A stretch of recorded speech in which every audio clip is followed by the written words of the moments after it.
call the meeting to order. Please rise and join us for the Pledge of Allegiance. I pledge allegiance to the flag of the United States of America and to the republic for which it stands, one nation, under God, indivisible, with liberty and justice for all.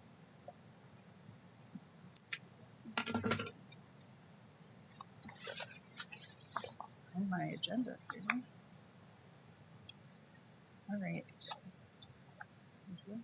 We are going to start the night tonight recognizing our outgoing board member, Kate Sarenbetz, who has been with us for 15 long years. They haven't been long, have they? Oh, good. Good deal. And yes, I was 15 when I first ran. Yes. I was a student rep, that's Yes. right. Should we go to the, come hither. Me? Yes, you.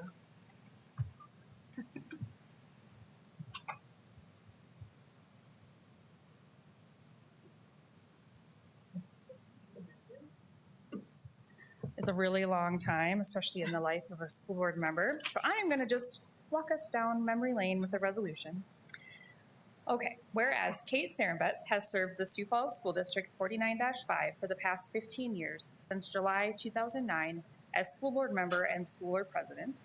And whereas Ms. Sarenbetz during these 15 years has ably served as board representative to the following committees: Calendar Committee, Accessible Housing Board, Insurance Committee, Budget Review Committee, Chamber of Commerce, Sioux Empire Leadership Council, Head Start Early Childhood Policy Council, Teacher of the Year and Policy Review, ASBSD Conference Delegate, Wellness Committee, and McKinney-Vento Advisory Board, as well as a contributing member of the City County Schools meetings, legislative liaison, and on the negotiating teams for the board.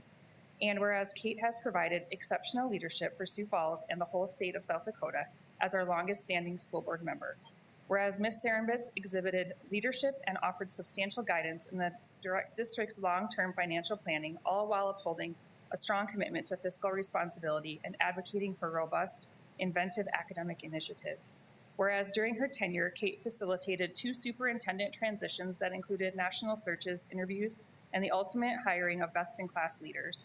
And whereas during her tenure on the school board, the school district completed construction of the new field house at Howardwood Field, Career and Technical Education Academy, R.F. Pettigrew Elementary School, Susan B. Anthony Elementary School, Sonia Sotomayor Elementary School, George McGovern Middle School, Ben Rifle Middle School, Thomas Jefferson High School. Additionally, the Vet Tech addition at Edwood Center and dental expansion and renovation at the Health Science Center in 2020 at Southeast Technical College, as well as the acquisition of the Zio building in 2022 for Southeast Technical College and the start of construction for the new Marcella LeBeau Elementary School. Whereas Ms. Sarenbetz promoted a dedication to appreciating and respecting diversity alongside emphasizing the significance of offering diverse avenues for student achievement. Whereas Kate's unwavering dedication to educational excellence has enriched the opportunities available to numerous children. Furthermore, her efforts to enhance citizen involvement in decision-making regarding educational programs have significantly contributed to the overall enhancement of the district's instructional initiatives.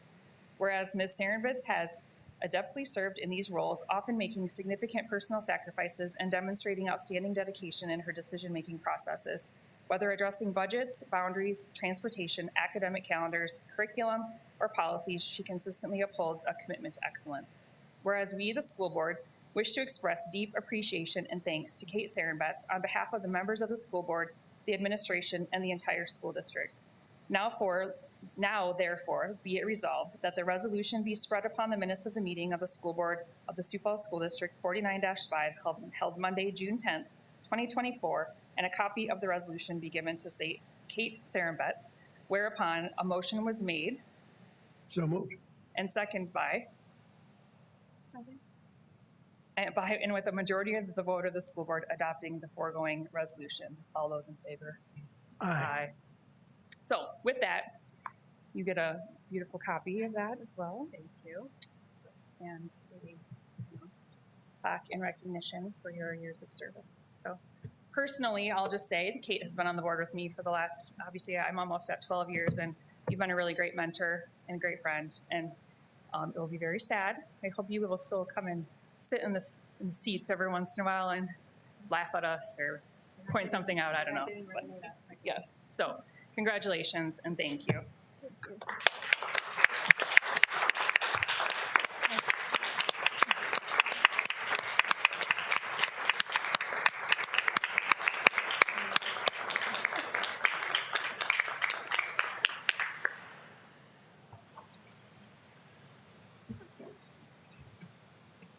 Do you have any words of wisdom you'd like to share?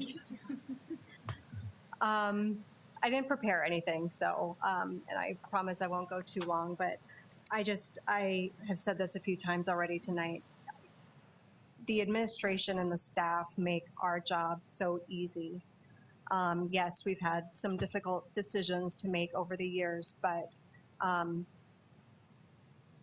someone said it best, when you have that mutual trust between the two entities working together, it just makes it easy. I've really loved my time on the board, but I want to thank certainly my boys that are here today. They didn't know any better when I first signed up for this. They didn't know probably in the beginning why mom wasn't around on a Monday night. But through the years, they've supported me along with the rest of my family and friends, both in Sioux Falls and beyond. And I just am so appreciative of the work that we've been able to do together.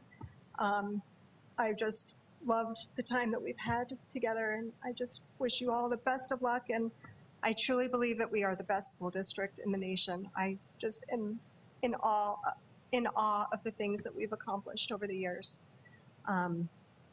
So with that, I will just say thank you. Thank you. And move on. All right. Let me see if I can read my paper. Can I get a motion and a second to approve the minutes of the meeting held on 5/28/24? So moved. Second. I have a motion and a second. All those in favor signify by saying aye. Aye. Opposed, same sign. That is acknowledged. We have 3 people wishing to address the board, and I believe that they are all both. There's 2 separate topics. The one is on the agenda, and the other one is not. So we'll do the non-agenda items first. I have 2 speakers. It's the same topic. You guys each have 5 minutes to speak, and we'll give you a little warning if you're getting close. So I'm going to start with Mel Murray. You sure can. Mm-hmm.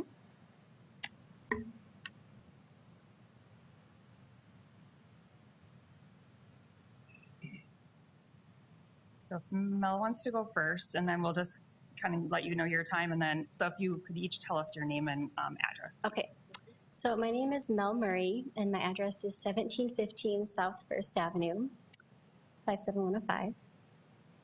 Jesse Halverson, 1621 South 2nd Avenue, Falls, South Dakota. We're neighbors. Yeah. So Thank you. I am a big fan of Sioux Falls School District. I went to Horseman Patrick Henry Lincoln High School. And I have children now at the high school, middle school, and elementary school level. Do you want to, maybe you could you do your introduction. Okay, and I have a 7-year-old, a 9-year-old, and a 4.5-year-old, Sioux Falls Public, and I was a former teacher. I taught social studies, mostly middle school, a little bit high school, so. Yes, so we have just recently formed a group with some friends and some like-minded families. The name we've so far chosen is Low Tech Families of Sioux Falls. Our main goal, we're parents who are concerned about screen use, and both at home and at school. We're just aware that this is a national movement and even global. There's countries in Europe where they've, cut phones out of schools.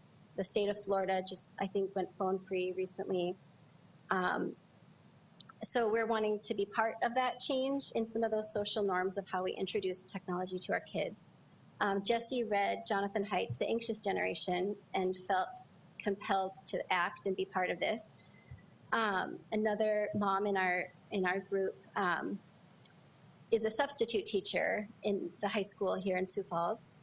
And she was just so frustrated with the level of distraction. Kids play games on their Chromebooks. They're checking their messages. They are watching Disney Plus in the window behind things. So none of this are things that the school board can fix all at once. But these are the things that are compelling us to say, what can we do? And the main thing that we can do is talk to other families, get families on board with delaying smartphones. My personal story about getting excited about this is that I had given my 13-year-old a couple years ago, now she's 15, I had given her an old iPhone. She actually managed it quite well, but meanwhile, I was finding that I was having a hard time controlling my own screen time. And I realized I didn't start looking at screens until much, with the intensity that screens are available now, I had a late start, and I'm hooked on it. And so I realized I don't want that for her. So I got rid of my iPhone and switched to a phone with no browser. And I took her iPhone away, which was hard, and gave her the same phone with no browser, no social media. And I also wanted to say, I know every family who even sees that this is a problem, they're going to have different solutions. We have friends in this group with, their kids might have smartphones, but they use filters. Some use just a watch for their kids. Families are going to make different choices, and so we do want to be as shame-free and welcoming as possible, because it's not an easy fix. It's a complicated issue. This is probably all on your radar already. So most teachers that we've talked to, families that we've talked to, in some way are frustrated with screens. One specific way I'm wondering if things could change is at the K-2 level, wondering, do the kindergartners need iPads at all? I know some of that is for virtual learning, but my question is it worth, for all day, every day, if you put a piece of open candy on a kindergartner's desk and it's the teacher's job to say, don't look at it. And the kindergartners, they don't have, I just had a daughter finish kindergarten. The teachers monitor the screens. So it's not like they have full access to the iPad, and I'm aware of that. But then at the middle school level, like, those kids have a really hard time with the self-control and the focus when they have this open screen on their desk. So I'd like to see fewer screens, fewer iPads, K-2, and then I don't know what policies can be changed, but I've had some teachers at the middle school level emailing parents saying, can you please talk to your child? They're playing games sometimes during class. And as a parent, I appreciate that teacher so much. And I'm like, I will talk to him, but I'm at home. And I think it's hard for the teachers. They're trying to manage a lot. And it's many, many kids who are playing games. And anyway. Yeah, it's hard. That was 5 minutes. Okay, yeah, so we'll just switch, yeah. That Go went ahead. fast, yes. That took about fast. that. Yeah. Mel said most of it. I was so I'm a parent, former teacher. I worked for the most part, up in the Twin Cities in middle schools. And reading this book, have any of you read it? Mhm. Yes. It is so good. He's also on a ton of podcasts. So The Anxious Generation, Jonathan Haidt. There's so many good books, just educating yourself. We want to educate parents because I believe, and I'm probably wrong, but I really believe if people know what we believe to be the truth and what the research is starting to say and really be clear about, like, we'll be all on the same page and it'll all be easy and we'll change the world. Everybody will be smarter and happier. So that's the goal. It'll be an uphill battle. One thing that we wanted to come and ask for here is like a task force or a committee. And we walked in and I guess there's being one formed. So thank you. We're excited about that. We want to be involved. I agree with like all of your priorities. Do I want to add that really I would love to see all public schools bell to bell, no phone? Yes, I would love that. We'll see if we can get there. It would be amazing for us to give those kids the gift of 7 hours of freedom to learn, just freedom from the pull, the encumberment, it's a stressor. And I'd love them to have freedom to socialize and flirt and cause like trouble in different ways. You know, we could talk about like all the things we should fear, and they're definitely there, but like we have so much like hope to focus on, and I think we can change it. And there's other schools that have already adopted this in previous years, so we can look to see what they've done. Another idea I have, and I'll share later, is like if anyone in the room is doing research and wants, like, we could start this fall, like one group at a high school. Every single teacher in that group does phone pouches or something like that. Those are some ideas, but I'll save those for the committee. We appreciate that that's being formed. We're excited about that. Thank you for your work. We're really excited. So you'll hear more from us later. Read the book. It's great. Thank you. All right. And then persons wishing to address the board on agenda items. We have one person, Zach DeBoer, asking to speak about Whittier Middle School. Hi. You can start with your name and your address, please. Thank you. Thank you. Zach DeBoer, 926 South 3rd Avenue. Usually I like to have my thoughts a little bit more composed, but I'll do my best here. Like I said, my name is Zach. I am an art teacher. I've taught for the school district in a variety of capacities. I am currently outside of the district. I teach at O'Gorman.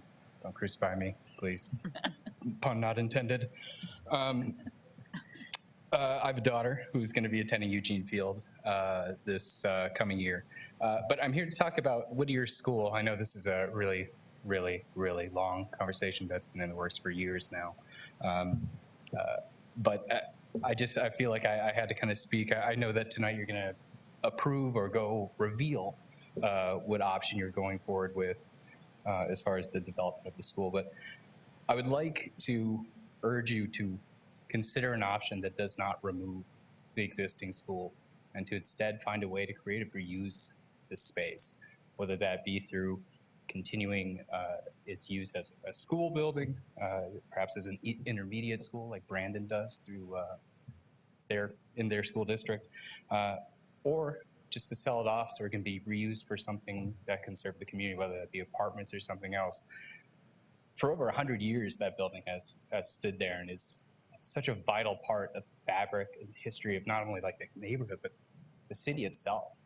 And I think it's just, it would just be a shame to see that piece of history, that's such a large piece of history, be demolished when there are other options on the table, options that keep that important part of our history. And frankly, the school district has such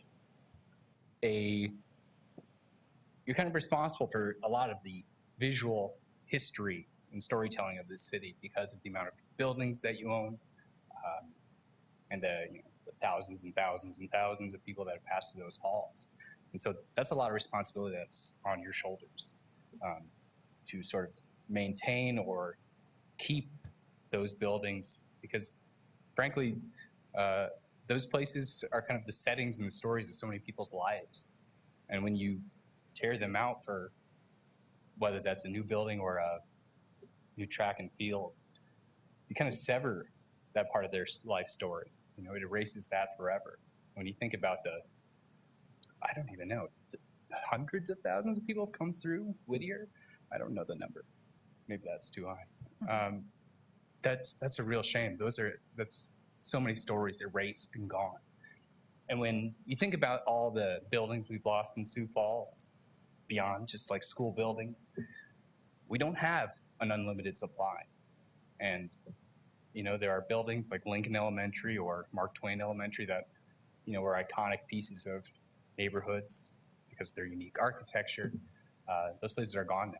Some of them are rebuilt as parking lots. Some of them have been empty for decades. And I think when you look at places like Dakota Abilities, you can see success stories of how these buildings can stay a vital part of our history. So, I just think for 100 years it's been up, and it would be a shame that tonight, if that decision was made for all to go away, just maybe because of a lack of creativity. Thanks. Thank you.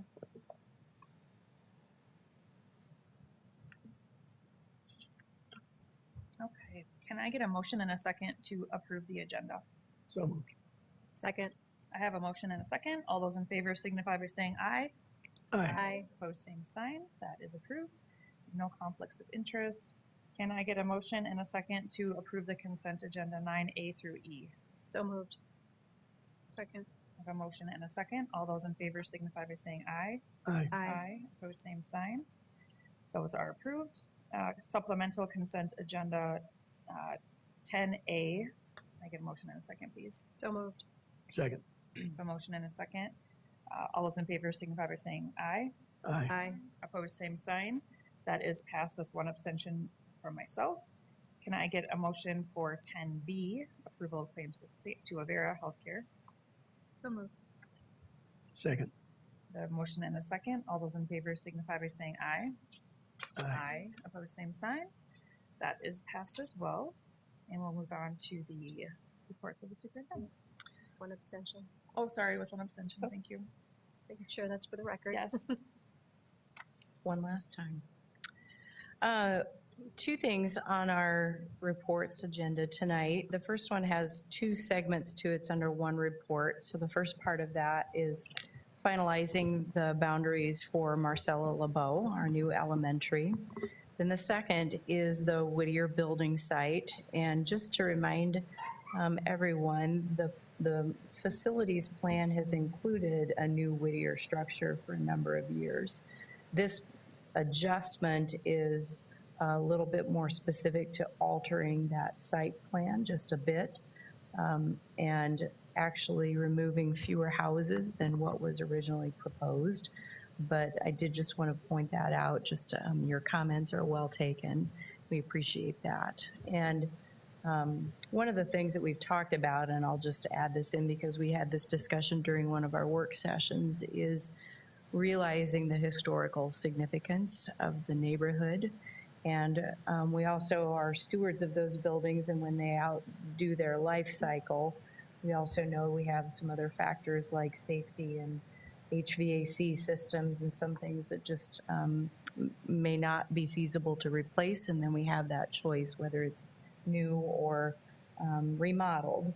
And so the plan for, well, prior to my coming, a while before that, maybe even 8 to 10 years, has been to replace Whittier at some point, but to do it in a manner that also respects the history and enhancing that building plan when we get the specifications for a new Whittier to look like a building that maybe has been there for longer than what some of our brand new buildings look like. So we'll take your comments and think about that as we make that plan for Whittier. But tonight before you is the actual placement on the site. And so I just wanted to clarify those things. So with that, I'll turn it over to Dr. Nold.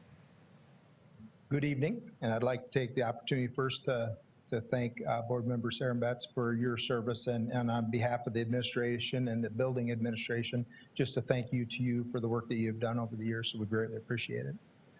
We'll go into this evening, as Dr. Statement said, through two different reports, and I'll stop after the first one to allow the board to be able to vote on that, and then we'll move on to the second one. So as we see here, the purpose of tonight is to really look at the boundaries for Marcella LeBeau Elementary, which is planned to be opening in 2025, and then the building site for the new Whittier Middle School, which potentially could open in 2030, and I'll propose those for the board approval. And again, we'll go through this as I stated, and we'll look at the first recommendation. I'll go through with the boundaries for Marcella LeBeau Elementary, and then we will look at the second one and vote on that for the location of the Whittier Middle School, which will be for 2030. So we'll start out here. First of all, just as a little bit of a timeline, as you recall, and for those that would be watching this, we started with some of the discussion back in September of the earlier part of this year to go through and just to update the board of our timelines that we had in place to be able to go through and set these things in motion. I won't go through each one of those, but then we started with the work sessions on March 6th and made sure that we followed up with additional work sessions that we had to go through and talk about the different proposals that we'd be bringing forward and the changes that we had to those as we went through with the feedback sessions, the information that we received from Let's Talk, and the emails and the phone calls. So those were just different pieces of communication that our community could share with us outside of the board meetings and the presentations that we had at the work sessions. As we go through and look at that, the first proposal that I'll bring forward to you is for Marcella LeBeau Elementary School and the boundaries. And as I look at that, the boundaries on there, and I'll show you a photo of this as well, but just for those that would want to have that specific information, the northern boundary would be hit with 34th Street, Tickman Street, and the Sioux Falls School District boundary, and I'll show you that on the map. The eastern boundary by I-29 and La Mesa Drive. And then we go, the western boundary would be the Sioux Falls School District boundary again, and then on the southern boundary would be Madison Street and 12th Street. And I'll show you that here in the photos coming up. The first part, as you can see, the very first one on your left would be before we set the boundaries. Most of that area is in the Renberg area. It does hit part of Hayward, Renberg, and then the students that we had moved for that short time being over to Hawthorne so that we could free up some space at Renberg. On the right-hand side is the proposal for the new elementary school boundaries. That's in the yellow there and circled with the red. But that was where the boundaries would be, or we're proposing tonight for the boundaries for Marcelo Lebeau Elementary. If you look on this next photo here, it'll show you where those boundaries are. So again, on the top part there to the north would be 34th Street for a short part there, and Tickman Street. The rest of it is guided by the boundaries of the Sioux Falls School District. If you go to the east side, it'd be I-29, and then go further down there, La Mesa. And then you go to the south part of it would be Madison Street, and then way to the south would be 12th Street. And then the rest all to the west would be the boundaries of the Sioux Falls School District. So that's just mapping that out for you, as you can see presented there. We did go through with input sessions on that. We had very little feedback, most of which the feedback on that would be positive, even the listening sessions on that to be able to go through and talk about those boundaries. Any feedback that came through Let's Talk was positive in nature that way. So there was nothing that we saw as any type of a hindrance to make changes to this or recommendations to make changes to this. So as we go through with this first proposal, the administrative recommendation is to approve the school boundaries for Marcelo Lebeau Elementary School for the fall of 2025 as presented. And I'd stand by for any questions before the board would vote on that. Anybody have any questions or comments regarding those? No? I think so. Okay. Can I get a motion and a second to approve the recommendation of the boundaries that were presented? So moved. Second. I have a motion and a second. All those in favor signify by saying aye. Aye. Opposed, same sign. That is approved. The second proposal we have here would be working, as we talked through on the May 1st board work session, we went through the different options again with the board, and we made a recommendation at that time to look at option 3 of 3 as the building site that was provided for the recommendation by the administration. If you look at this option, and this is for the Whittier construction, this will help us to be able to get moving forward on the purchasing of the houses in that area that we would need to, and just the plans to be able to be constructed for building purposes. This impacts the least number of houses in the area and allows for the needed space to construct the building. This new school will be constructed on the site that's currently the football field. So if you look at that, and I'll show you the map of that coming up here, would truly be seated on that area that's a football field going into some of that space that would be the block and a half that's in between the current Whittier School and the football field. That location is between 3rd and 4th Streets and extends that next block and a half going towards Whittier Middle School. So it would include the current football field, that block in between the current Whittier Middle School and the football field, and then obviously at some point in time there, the Whittier Middle School when we would no longer be using that. And so the block and a half that I reference is between 4th and 5th Streets, and that's where the district planned to purchase those homes. Some of those homes that it's listed there, 29 total homes in one church, some of those are already purchased at this point in time. We would just make sure that we went through the rest of that purchasing process. When we showed this on May 1st, as we went through, these were the 3 options that we had narrowed down to at that point in time. At that point in time, there was an option that was the first one, that would include about 39 homes in the church. The second one, which would include 48, plus possibly another additional 8, plus the church. And then option 3, which is the one that we are recommending. And we had gone through at that time that there would be 29 total houses in one church. So the one that we bring forward as the recommendation would be the one that would make sure that it works with the model or the scaling of the new Whittier construction. And it also impacts the least number of houses within that area. And we knew that that was something that was very important to the board. If you go through and look at this, it goes through and just illustrates the land that we'd be looking at for that construction. A little bit hard to see on there, but the facility, the building itself would be on the athletic field that's currently the football field and track, and it would extend into that area that's in the blue. That area in the blue is the area that we would purchase the homes at. And then currently, that area to the green that is at the very bottom is where the current Whittier Middle School would be. And that was the original plan, to be able to build the football field through that area, but the school would be able to hit into the area that's currently athletic field and the block and a half that we would purchase that's currently existing with homes. The administrative recommendation on this is to approve the site location for the construction of a new Whittier Middle School as presented. And I'd stand by for any questions you would have. Do you have any comments or questions? We've all seen this a few times, so. I appreciate the thoughtfulness of trying to preserve as many homes.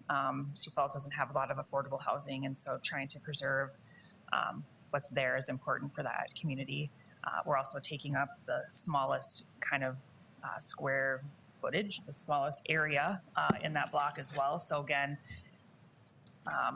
leaving enough space for people to live there. And then we also talked about potentially maybe building that upwards instead, which if you look at Whittier, I think right now it kind of has a presence because it is a really big building. So even having a taller school with a couple floors or something would be maybe a little reminiscent of the building that's currently sitting there too. So yeah, it's exciting and a lot of work ahead of us, but this is a good first step.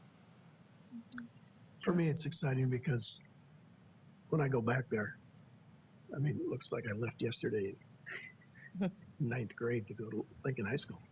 I mean, it hasn't changed. And when I see those kids in their facilities, when they go to the other schools, I think it's time. They deserve a modern building, modern facilities. And it's just kind of where I'm at on that. That's something we've been excited as well, administration-wise, of what potentials could lie there with that construction and what other programming could potentially be there. And it's something that obviously will be discussed into the future, but just the excitement of things that could be done for that area. Mm-hmm. Things have changed in 100 years. Yeah. All right, can I get a motion and a second to approve the site location for the construction of the new Whittier Middle School? So moved. Second. I have a motion and a second. All those in favor signify by saying aye. Aye. Opposed, same sign. That is approved. Thank you. Our second report, Dr. Boyson will come and deliver for you tonight. If you recall, we have Spanish immersion, and now we also have two-way Spanish immersion. And so as our elementary students are progressing up through middle and high school, we had some decisions that we needed to make about the way that they matriculate from elementary to middle school and where the best options were going to be for our programming decisions. So with that, I'll turn it over to you, Dr. Boyson. And I want to thank both Dr. Boyson and Dr. Nold for the process that's been talked about through our work sessions and now tonight with just the listening sessions that they did at a number of our schools and took the time to go out and talk with people. And we got really good feedback and we made some adjustments. So we appreciate our community partners who came to those events. Thank you.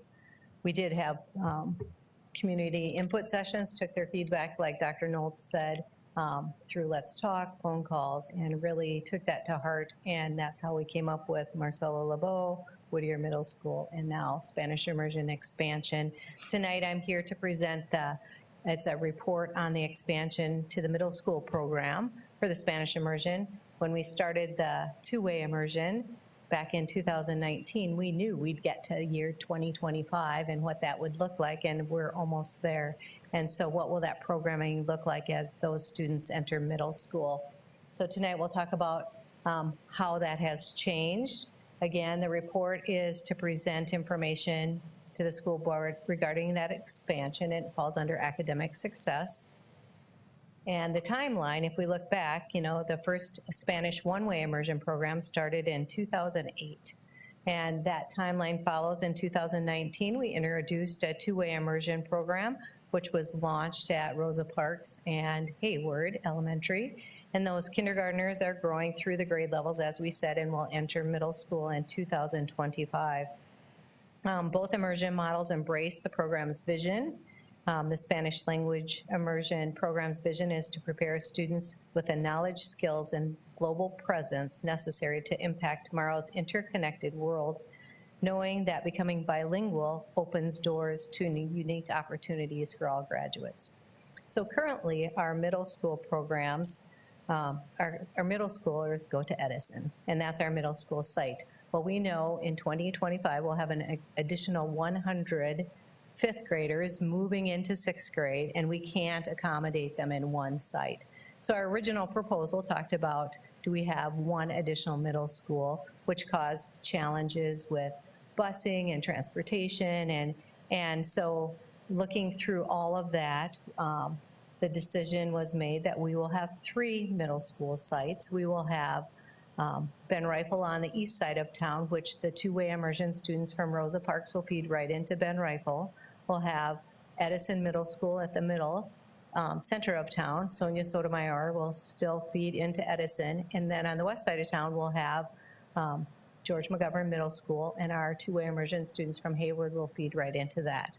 That being said, with the 3 sites, that students can go, because the programming is exactly the same at all 3 middle schools, they can interconnect. So if I live by George McGovern and I currently go to Sonia Sotomayor, I can attend George McGovern as long as there's space available. Same thing, if I live closer to Edison, I can attend Edison as long as there's space available.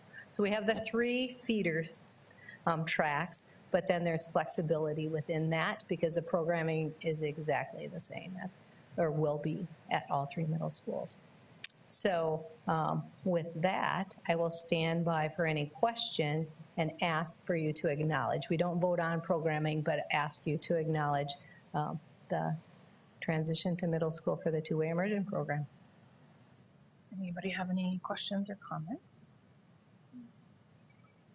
No, I would just say that I appreciate, I know a lot of the feedback you mentioned was regarding transportation, and I think in order for the program to continue and really thrive is to remove as many barriers as possible for students to continue. And so I think this is a great solution to allow the students at Hayward and Rosa Parks to be able to go to their truly assigned middle schools where the bus was already going to pick them up. They're already with their friends. It's one less thing for parents to have to figure out, especially in those 2 schools where we do have both Spanish-speaking parents and English-speaking parents. And so I appreciate the feedback. We had several parents that came to the meeting. We had people who came to the information meetings and shared great information. So thank you for you and your team for taking that and being creative and trying to look at other options when suggestions came through. So appreciate that. All right, can I just get a motion and a second to acknowledge the Spanish Immersion Middle School expansion plan? So moved. I have a motion and a second. All those in favor signify by saying aye. Aye. Opposed, same sign. That is approved. And last but not least, a public hearing, another application for waivers for some of our personnel needs. And so we'll turn it over to Becky Dorman. Good evening. I am here requesting permission to apply for waivers from administrative rules. They all have to do with teacher staffing. The first one concerns special education programming. As we grow our own special educators, a definite shortage area. The waiver will give us, allow us a pathway for some of our non-certified staff, or even our classified staff being behavior facilitators or education assistants, to become special educators in the months ahead. So that's exciting. The second topic in which we are needing waivers has to do with our Spanish immersion teachers.